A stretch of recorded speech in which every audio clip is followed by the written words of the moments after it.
आज हम स्टार्ट करेंगे। बायोटेक पेपर है और जो पेपर 4th है उसमें यूनिट फर्स्ट है। यूनिट फर्स्ट का टॉपिक है recombinant DNA technology and its application. Recombinant DNA technology and its application, इसके अंदर हम पढ़ने वाले हैं रिकॉम्बिनेंट डीएनए की डेफिनेशन क्या है, इसकी हिस्ट्री क्या है, रिकॉम्बिनेंट डीएनए टेक्नोलॉजी को जब हम करते हैं तो कौन कौन से स्टेप्स होते हैं जो इन्वॉल्व होते हैं, देन एप्लीकेशंस क्या है रिकॉम्बिनेंट डीएनए टेक्नोलॉजी की, जीन मैपिंग कैसे बोलते हैं, और रिकॉम्बिनेंट डीएनए टेक्नोलॉजी के थ्रू प्रोटीन का प्रोडक्शन कैसे होता है। डेफिनेशन की बात करते हैं। Definition of recombinant DNA: deliberate modification in genetic material of an organism by changing the nucleic acid directly is called genetic engineering।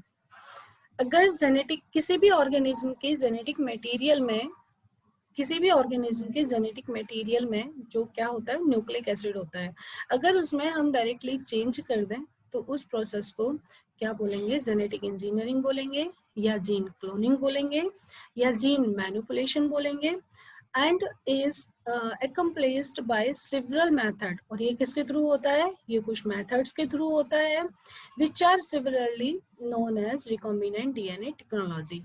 जो मेथड्स, जिस मेथड्स के थ्रू होता है उस मेथड्स को रिकॉम्बिनेंट डीएनए टेक्नोलॉजी कहते हैं। ठीक है, फिर क्या हो गया, फिर अब डेफिनेशन क्या हुई रिकॉम्बिनेंट डीएनए की, मतलब किसी भी ऑर्गेनिज्म के जेनेटिक मटेरियल यानी कि न्यूक्लिक एसिड में डायरेक्टली चेंज करना जेनेटिक इंजीनियरिंग कहलाता है, या जीन क्लोनिंग कहलाता है, या जीन मैनिपुलेशन कहलाता है। और ये कुछ मेथड्स के थ्रू होता है जिसे रिकॉम्बिनेंट डीएनए टेक्नोलॉजी कहते हैं। राइट, नेक्स्ट बढ़ते हैं आगे। अब आती है बात हिस्ट्री की। History of recombinant DNA. Recombinant DNA technology occurred with the discovery of restriction endonucleases। जो रिकॉम्बिनेंट डीएनए टेक्नोलॉजी है ये हमारी कब स्टार्ट हुई, जब रिस्ट्रिक्शन एंडोन्यूक्लियस की डिस्कवरी हुई। और रिस्ट्रिक्शन एंडोन्यूक्लियस क्या काम करता है, रिस्ट्रिक्शन एंडोन्यूक्लियस कट करने का काम करता है। ठीक है, जब रिस्ट्रिक्शन एंडोन्यूक्लियस कट करने का काम करता है तो किसको कट करने का काम करेगा, डीएनए के सेगमेंट को कट करने का काम करता है। जो डीएनए का सेगमेंट है, अगर जो भी हमें रिक्वायर्ड डीएनए चाहिए अगर उसे कट करना है तो उसके लिए रिस्ट्रिक्शन एंडोन्यूक्लियस होगा जो कि कट करने का काम करेगा। और जैसे ही कट करेगा उसके बाद डीएनए लाइगेज दूसरा एंजाइम होता है जो जोड़ने का काम करता है। कहाँ जोड़ेगा, जिस डिजायरेबल डीएनए को हम होस्ट सेल में ट्रांसफर करेंगे तो होस्ट सेल में डीएनए लाइगेज उस बाहर वाले डीएनए को अंदर वाले डीएनए के साथ ज्वाइन करने का काम करता है। ओके, तो recombinant DNA technology occurred with the discovery of restriction endonuclease. जब रेस्ट्रिक्शन एंडोन्यूक्लियस की डिस्कवरी हुई यानी कि जब रेस्ट्रिक्शन एंजाइम्स की डिस्कवरी हुई तो तब ये रिकॉम्बिनेंट डीएनए टेक्नोलॉजी उसके साथ हुई। ड्यूरिंग द लेट 1960, कब हुई थी, 1960 में, किसके through, burner harbour Hamilton Smith. 3 scientist थे, कौन कौन से, बर्नर अर्बर हैमिल्टन स्मिथ। कौन से ईयर में, 1960 में। Okay, the restriction enzyme were discovered in microorganism। Restriction enzyme कहाँ डिस्कवर किया गया था, माइक्रो ऑर्गेनिज्म में डिस्कवर किया था। These enzyme protect the host cell from bacteriophage. ये एंजाइम क्या काम करता था, ये एंजाइम बैक्टीरियोफेज से होस्ट सेल को प्रोटेक्ट करने का काम करता है। Restriction enzyme are described in the preceding section। Restriction enzyme को preceding section में describe किया जा सकता है। 1960 के बाद 1969 में, in 1969 हर्बर्ट बॉयर ने restriction enzyme को eco R1, restriction जो enzyme था eco R1 उसे इकोलाई से आइसोलेट किया। ठीक है, हर्बर्ट बॉयर ने 1969 में इको R1 रेस्ट्रिक्शन एंजाइम को इकोलाई से आइसोलेट किया।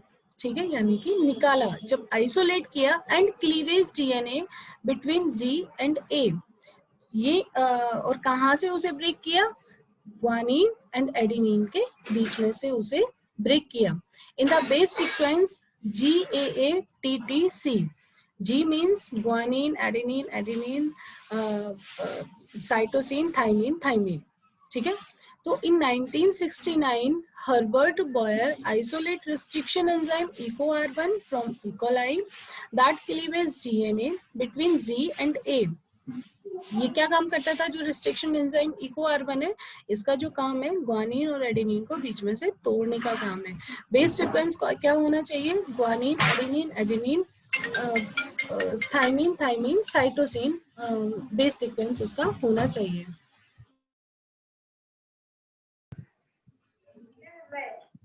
Restriction enzyme are described in preceding section. In 1969, Herbert Boyer isolated restriction enzyme EcoR1. Herbert Boyer ने EcoR1 रिस्ट्रिक्शन एंजाइम को आइसोलेट किया. कहाँ से किया? इकोलाई से किया. और क्या काम था उसका? G एंड A के बीच में से क्लीवेज करने का काम था. और जो सीक्वेंस था वो कुछ इस टाइप से था: guanine, adenine, adenine, thymine, thymine, cytosine.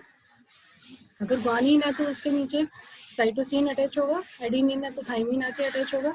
अगर EcoR1 एंजाइम उसे दिया गया 5 प्राइम ग्वानिन पे उसने कट किया, ग्वानिन और एडेनिन के बीच में कट किया था, इसीलिए ग्वानिन के साथ एक सीक्वेंस पेयर चला गया G के नीचे CTT, adenine, adenine 3 to 5 prime, और adenine, adenine, thymine, thymine, cytosine के नीचे जो साइटोसिन का ग्वानिन था वो चला गया क्लीवेज होने के बाद. After that, in 1970, Howard Tamin. In 1970, Howard Tamin and Devin Baltimore independently discover enzyme reverse transcriptase. ठीक है. बाल्टीमोर, डेविन एंड हावर्ड ने इंडिपेंडेंटली रिस्ट्रिक्शन एंजाइम को डिस्कवर किया. कहाँ से डिस्कवर किया? रिट्रोवायरस से डिस्कवर किया. Later on the enzyme was used to construct a DNA. ये इस एंजाइम का क्या काम था? इस एंजाइम का डीएनए की कॉपीज बनाने का काम था. इस एंजाइम को क्या नाम दिया गया? इस एंजाइम को नाम दिया गया cDNA, कॉम्प्लीमेंट्री डीएनए. कहाँ से बनाता है? फ्रॉम एनी mRNA से. ठीक है. यानी कि 1970 में हॉवर्ड तमिन एंड डेविन बाल्टीमोर ने एक एंजाइम रिवर्स ट्रांसक्रिप्टेज है उसे डिस्कवर किया. कहाँ से डिस्कवर किया था? रिट्रोवायरस से डिस्कवर किया था. इस एंजाइम का यूज डीएनए को कंस्ट्रक्ट करने में किया गया, जिसका नाम कॉम्प्लीमेंट्री डीएनए रखा गया.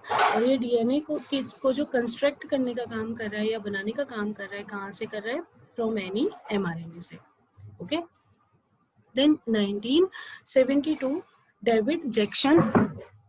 1972, David Jackson, Robert Simon and Paul Berg. 1972 में कौन कौन आए? David Jackson, Robert Simon and Paul Berg. Successfully generated recombinant DNA molecule. उन्होंने सक्सेसफुली रिकॉम्बिनेंट डीएनए मॉलिक्यूल को जनरेट किया. They allow the sticky end of complementary DNA by using an DNA ligase. किसने किया? जो 1972 में Devin Jackson, Robert Simon and Paul Berg थे, उन्होंने recombinant DNA molecule को सक्सेसफुली जनरेट कर दिया. क्या काम था इन मॉलिक्यूल्स का? They allow sticky end of complementary DNA. उसका जो कॉम्प्लीमेंट्री डीएनए को sticky end of complementary DNA by using enzyme DNA ligase. DNA ligase के थ्रू दो एंजाइम को जोड़ने का काम था.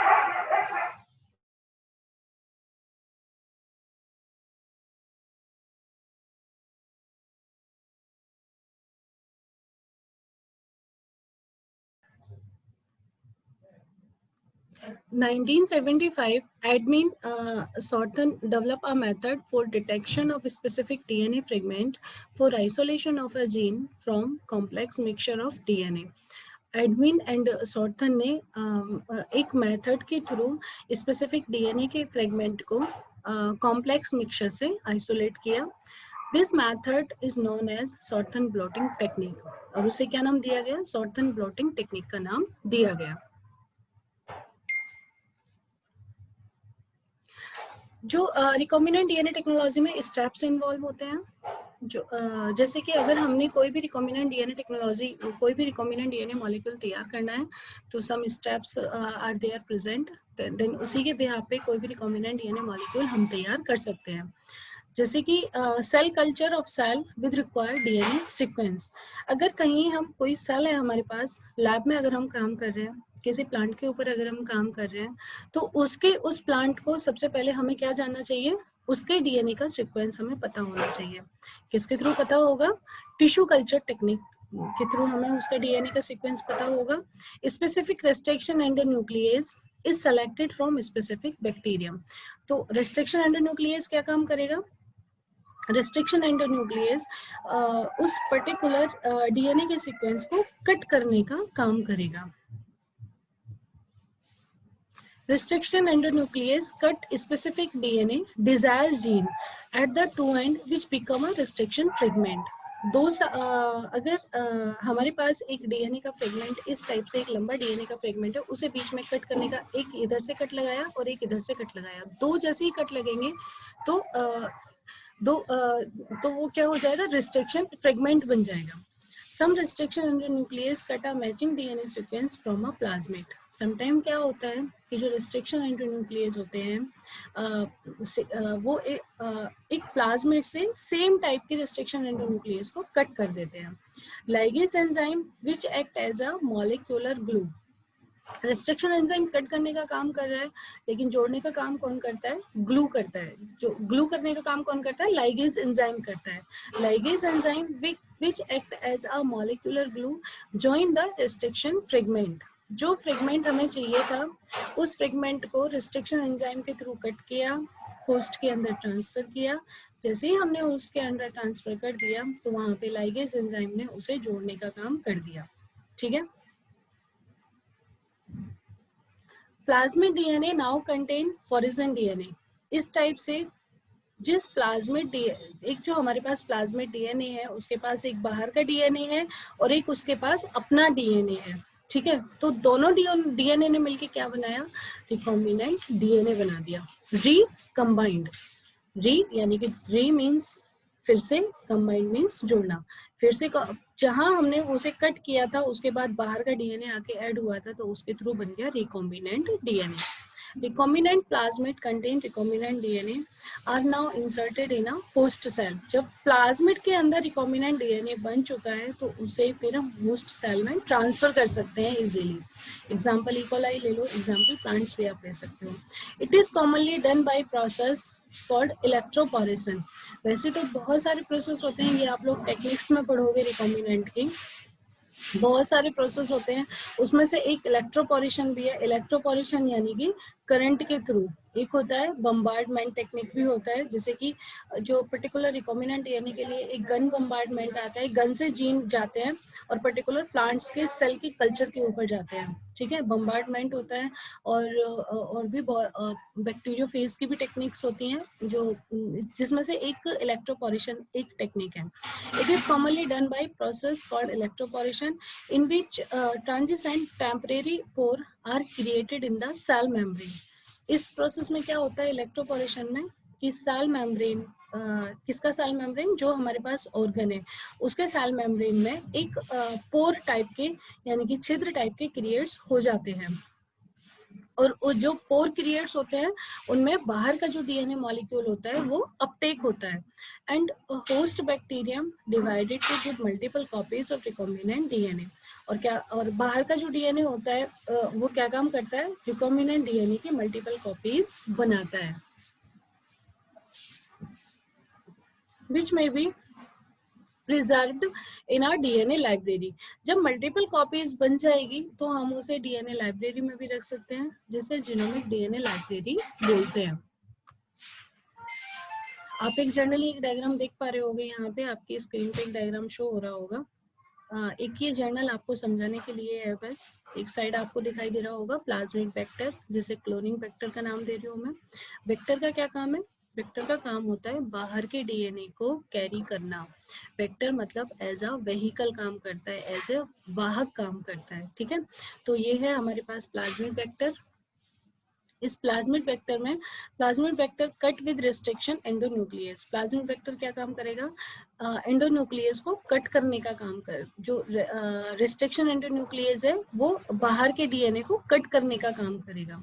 प्लाज्मिड वेक्टर है हमारे पास, प्लाज्मिड वेक्टर में बाहर का डीएनए प्रेजेंट है। वो जो फोरिजन डीएनए प्रेजेंट है, रिस्ट्रिक्शन एंडोन्यूक्लियस के थ्रू हमने उस फोरिजन डीएनए को कट कर दिया, ठीक है। तो foreign DNA ligate join with plasmid vector DNA. एक हमारे पास प्लाज्मिड वेक्टर का डीएनए फ्रेगमेंट हो गया जो हमने एंडोन्यूक्लियस की सहायता से कट किया। दूसरा हमारे पास आपको एक प्लांट बना हुआ दिखाई दे रहा होगा सनफ्लावर के जैसा। Isolation of a fragment of DNA carrying a gene from any organism like plant. एक डीएनए हमारे पास बाहर का है जिसे वेक्टर ने कैरी किया हुआ है। दूसरा डीएनए हमारे पास प्लांट्स का है जो प्लांट से हमने आइसोलेट किया है। उस डीएनए को लेके हमने जो वेक्टर है हमारे पास, जहां से हमने डीएनए का फ्रेगमेंट कट किया था, वहां की जगह हमने उसे पेस्ट कर दिया, राइट। जैसे ही पेस्ट कर दिया तो रिकॉम्बिनेंट प्लाज्मिड हमारे पास बनके तैयार हो गया। रिकॉम्बिनेंट प्लाज्मिड जब हमारे पास बना तो उस रिकॉम्बिनेंट प्लाज्मिड में एक तो बैक्टीरियल क्रोमोसोम है जो एज अ वाहक काम कर रहा था अभी वेक्टर, उसके अंदर जो क्रोमोसोमल खुद का एक जो क्रोमोसोम प्रेजेंट था, एक तो वो है। दूसरा जो रिकॉम्बिनेंट डीएनए बना था, रिकॉम्बिनेंट डीएनए जो पूरा जिसे कट करके कट वाली स्पेस पे आके ऐड हुआ था, वो जो रिकॉम्बिनेंट डीएनए बना था, वो रिकॉम्बिनेंट डीएनए कंटिन्यूअसली मूव होगा और मूव होके होस्ट ऑर्गेनिज्म के अंदर बहुत सारी कॉपीज रिकॉम्बिनेंट डीएनए मॉलिक्यूल की बनाएगा, ठीक है। जैसे ही बहुत सारी रिकॉम्बिनेंट डीएनए मॉलिक्यूल की कॉपी बनाएगा तो उसे एज डीएनए लाइब्रेरी में कॉम्प्लीमेंट्री डीएनए की तरह भी हम उसे रख सकते हैं, या उसका यूज हम न्यू प्लांट के डिजायरेबल ट्रेट को प्राप्त करने में भी कर सकते हैं। ये था अभी तक आपका हिस्ट्री एंड इंट्रोडक्शन के बारे में, ठीक है। अब नेक्स्ट हम पढ़ेंगे इसमें application of recombinant DNA technology. The techniques of recombinant DNA can be used as below. It can be used to elucidate molecular event in the biological process of cellular differentiation and aging. इसका क्या use होता है recombinant के? अगर मैं application means क्या क्या इसके बेनिफिट है, ठीक है। तो रिकॉम्बिनेंट डीएनए का कहाँ बेनिफिट है? मॉलिक्यूलर बायोलॉजी में इसका बेनिफिट है। किस प्रोसेस में? जो अगर सेल का डिफ्रेंशिएशन करना है, सेल को डिवाइड करना है, वहाँ इसका यूज है। सेल को जिसकी सेल मैच्योर और डल हो चुकी है उसे अनमैच्योर बनाने में इसका यूज होता है। This cell also be utilized in making gene map and precision। मतलब इस जीन मैपिंग में भी इसका सबसे ज्यादा यूज होता है। This can be use to spell out the complete nucleotide sequence. जो रिकॉम्बिनेंट डीएनए टेक्नोलॉजी होती है, अगर न्यूक्लियोटाइड सीक्वेंस हमारे पास बहुत ज्यादा डेंस अमाउंट में हम उसका सीक्वेंस नहीं रिकॉग्नाइज कर पा रहे हैं, तो रिकॉम्बिनेंट डीएनए के थ्रू हम उसके सीक्वेंस इजीली रिकॉग्नाइज कर सकते हैं, ठीक है। जैसे कि बात कर ह्यूमन बींग्स के अंदर, सम प्लांट्स में भी ऐसा ही होता है। By this technique, useful chemical compounds can be produced cheaply and efficiently। लेकिन इस टेक्निक के थ्रू जो केमिकल कंपाउंड्स होते हैं वो बहुत ज्यादा मतलब अगर इसके थ्रू अगर हम केमिकल कंपाउंड्स ऑर्गेनाइज करें तो बहुत कम रेट में और बहुत ज्यादा यूजफुल हम उन्हें तैयार कर सकते हैं। Vaccine for hepatitis B have been produced by recombinant DNA technology. जो हेपेटाइटिस बी के लिए वैक्सीन यूज हुई है वो भी रिकॉम्बिनेंट डीएनए टेक्नोलॉजी के थ्रू यूज हुई है। Specific gene to different chromosome are localized by this technique and thus to define a map of human genome। जो specific genes होते हैं, जो अलग अलग chromosomes होते हैं, distinct chromosome होते हैं, वो उनके ऊपर जो जीन localize होते हैं उस जीन का भी अगर हमें पता लगाना है तो भी हम रिकॉम्बिनेंट डीएनए मॉलिक्यूल के थ्रू उन जीन का आइडेंटिफिकेशन कर सकते हैं. It is already producing useful information in the definition of human disease. Human disease को भी डायग्नोज करने का काम करता है ये. ह्यूमन डिजीज को डायग्नोज करने के साथ साथ somatic cell hybridization, in situ hybridization are two techniques use to for this. Cell hybridization में भी इसका यूज होता है. हाइब्रिडाइजेशन की बात करते हैं. In hybridization the simpler and more direct procedure, a radioactive probe is added to metaphase spread of chromosome on a glass slide. ठीक है. हाइब्रिडाइजेशन में अगर हमारे पास एक स्लाइड है, उस स्लाइड के ऊपर क्रोमोसोम की मेटाफेज में अगर स्प्रेड आउट हो रहा है तो रेडियो एक्टिव प्रोब की हेल्प से हम उसका जो डायरेक्ट प्रोसीजर है वो रिकॉग्नाइज कर सकते हैं. The exact area of hybridization is localized by layering photographic emulsion over the slide.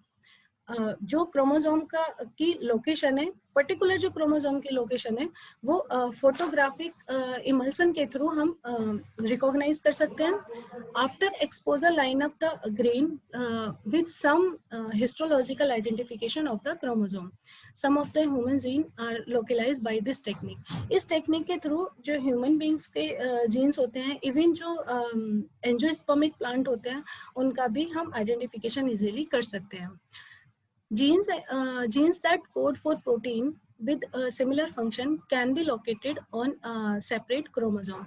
कुछ जीन्स ऐसे होते हैं जिनका हमें पता ही नहीं चल पाता है कि उन जीन का पर्टिकुलर फंक्शन क्या है. ठीक है. और जो पर्टिकुलर कुछ प्रोटीन्स के लिए कोड किए जाते हैं और उनका एक जैसा फंक्शन होता है. एक जीन का भी एक ही फंक्शन है, दूसरे जीन का भी सेम फंक्शन है, लेकिन उन दोनों के बीच में हम डिफ्रेंशिएट नहीं कर पा रहे हैं. तो सेपरेट क्रोमोसोम पर एक जीन का क्या फंक्शन है, दूसरे जीन का क्या फंक्शन है, वो भी हम रिकॉम्बिनेंट डीएनए टेक्नोलॉजी के थ्रू आइडेंटिफाई कर सकते हैं. Gene that form part of the family can also be separate chromosome. जो जीन होते हैं जो कि एक मतलब एक पंच में होते हैं या एक फैमिली टाइप का बना लेते हैं और हम उन्हें रिकॉग्नाइज नहीं कर पाते हैं, तो रिकॉम्बिनेंट डीएनए मॉलिक्यूल के थ्रू हम उसे इजीली रिकॉग्नाइज कर सकते हैं. Growth hormone and prolactin. Growth hormone and prolactin में भी ये यूजफुल होता है आइडेंटिफाई करने में. Gene involve in many hereditary disorder.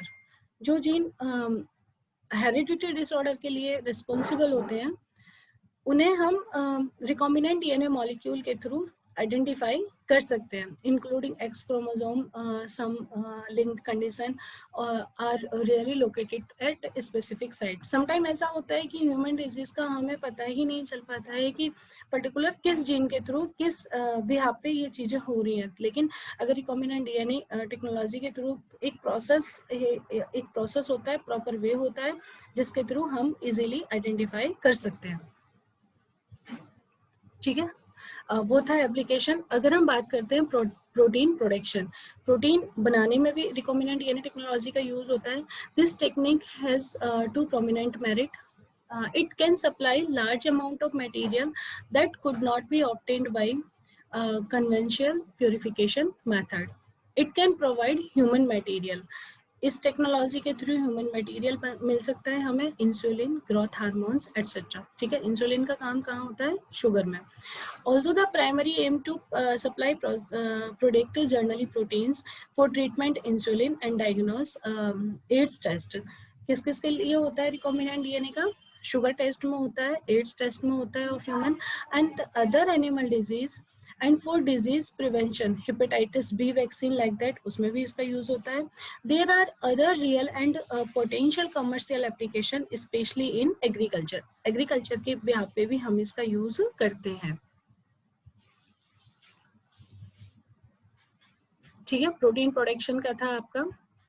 यहाँ से अगर बात करते हैं तो ये tools and techniques of recombinant DNA technology है.